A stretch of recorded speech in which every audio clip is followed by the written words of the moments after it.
Bob, we've just had a real interesting presentation and conversation from folks who, frankly, have more time in grade in this business than anybody when it comes to the critical conversation about flight instruction.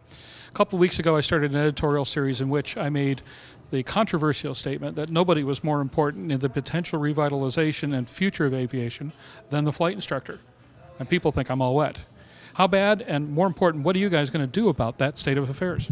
Well, when I read what you wrote, Jim, you were right on the mark, and that's why I think SAFE wants to... Well, I think you hit the button where it needed to be hit, and I think the flight instructor community is going to be a key to solving some of these flight training issues that, AOPA and others have identified. And I think we want to focus on those parts of the flight instruction equation where we can leverage and do the most good. Now, you have a fascinating concept coming up in May. Talk to me about that, what your plans are for that, and understanding that it's November, this is off in May, but I'm excited by it because, one, you and I have worked together, and I know personally how you set the bar on these things. Well, SAFE has announced that we're going to hold a Flight Training Reform Symposium in May 2001 in Atlanta. The details will be posted on our website for this event, which is pilottrainingreform.org. I invite all your readers, listeners, and viewers to punch into that periodically so they can see the progress. They'll eventually see an agenda. They'll see who's going to be the panelist and also what the subject matter in general is going to be and how the process is going to be set up. What restrictions or limitations are you applying here, or is this a let's clear the doors here? I think the time has come for us to clear the doors. I don't think anybody here who's been studying the situation would deny that general aviation has a serious problem. I mean, you identified it in your article, no holds barred, and I think it's time for us all to join the party and try to address this and the way in which our specialties and our organizations can have the most impact. Freedom through innovation. It's what led us to develop Cirrus Flying 2.0, the framework for a bold new take on private aviation. And as a result, the gap between the aircraft we produce and those of our competitors continues to widen. Cirrus knows where the personal aircraft industry is headed. We're already there.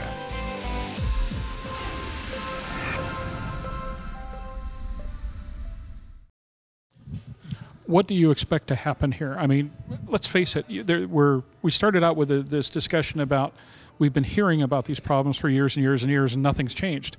How will this symposium present the possibility for change?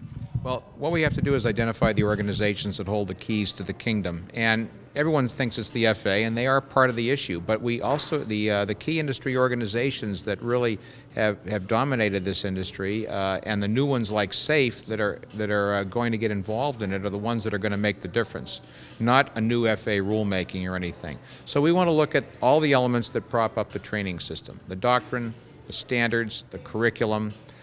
We want to look at the flight instructor, his or herself, as you might want to put it, and we want to take a look at how they can address the major problems we have, such as the reduction in student starts, the poor student retention rate, the flat accident record, and other things that are keeping our industry from growing that are related to the flight training system. In this particular event that you've put together here in Long Beach, John King asked a horrible question. And it needed to be asked, but he asked everybody to hold their hands up who knew somebody who had been killed in an airplane. I don't have enough hands. Most of us don't have enough hands. Can we really make a difference? I think we have to do that. I mean, if you look at how we're training pilots now, it's really a relic from a system that was invented 70 years ago. It was designed for a different purpose then, to prepare mostly young men to go off and fight a war and probably be expended in that effort. This training system wasn't designed to prepare pilots to fly modern GA aircraft in today's system. And I think that's one of the root problems that's causing the fatal accident rate, that's causing all of us to suffer losses of friends, and it's probably scaring the heck out of people who might want to get into flying. And I think it's the untold story of general aviation. And yes, John was bold to ask the question. John King was bold to ask it, but he's written on this before. It's not a new subject for him, and it shouldn't be for us. And I think we need to embrace that and acknowledge the fact that we have a safety problem to lick and that fixing the training system is a part of the solution. Well, Well, the symposium is a great idea, and I'm so pleased to see it not only suggested, but with folks willing to make something happen out of all that. However, where do you take it from there? All right. I think what we want to do is build accountability links into the symposium. That is to say, the recommendations coming out of it are going to say who's going to do what by when. And that organization will then be tasked with responding to our recommendation within 60 days. And they can say, well, we agree, and here's what we're going to do. Or we disagree, and here's why. Or we think that you should have targeted a different organization, and here's who it is.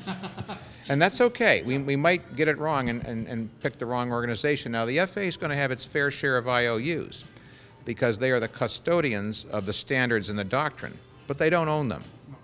And they don't own the curriculum at all. The FAA has very little to do with how we teach pilots, only what we're supposed to teach them and why. But we need to fix all those elements, and the FAA has got to be our partner. The beauty of the Release 9 system architecture is that you have two fully redundant integrated flight displays. Each has access to all the systems and data. Providing full redundancy and eliminating traditional reversionary modes, Release 9 allows either display to be configured as the PFD. Now your failure modes are much more manageable because you can continue to fly with the same familiar display symbology without the need to relearn composite modes you don't typically fly with. Avidyne's Integra Release 9 is truly the next generation in fully integrated flight deck technology. Final question, and this is the toughest one of all, and it's something I've been thinking about a lot personally. Matter of fact, next month I've got a good friend of mine who's particularly well acquainted with the avionics system in my airplane, who's been ordered to give me the ICC from hell. My instrument rating's 30 years old, and I've looked at what I've been doing, and back then I could still do all kinds of interesting things like NDB approaches, which I haven't seen in forever, and NDB holds, which I have not done in decades, and things of that nature. And I want to go back and take a look at what I learned versus what I should have learned for TAAs and what's happening out there now. So I'm looking at myself as a pilot and thinking, this is what I need to do for me. What I want to know is what should the pilot community be doing now to support these initiatives and, as a result, support themselves? How do we support these efforts and change a culture that hasn't changed since, well, the last World War? Well, I think what we have to do is say it is a community effort and everybody has to be a part of it, and that includes individual pilots. The fact is, some of this is consumer driven. If you aren't getting training or refresher training or ICCs or flight reviews that meet your needs, the individual person even has a role to play here. Tell your instructor what you want to see. You don't want to see a mindless repetition of old maneuvers or old procedures. Of course, you could always disable your ADF if you want to keep that off the table. I think what we need to do is to have everybody involved, from the actual individual pilot, working instructor, all the way up through the FAA administrator and the head of AOPA, and everyone in between. We all have to play a part, or you're right, this won't happen. Well, Bob, we look forward to seeing you in May up in Atlanta, close to my hometown, so we'll look forward to seeing you there. You're going to be on the invite list, be sure of that, and we'll be looking forward to seeing you there too. Once again, how can people find out more about this? How can they participate? Where should they be going to get educated before May? Okay, they should go to pilottrainingreform.org, and that will give them information on the symposium, and they can learn more about our organization, the Society of Aviation and Flight Educators, by going to safepilots.org.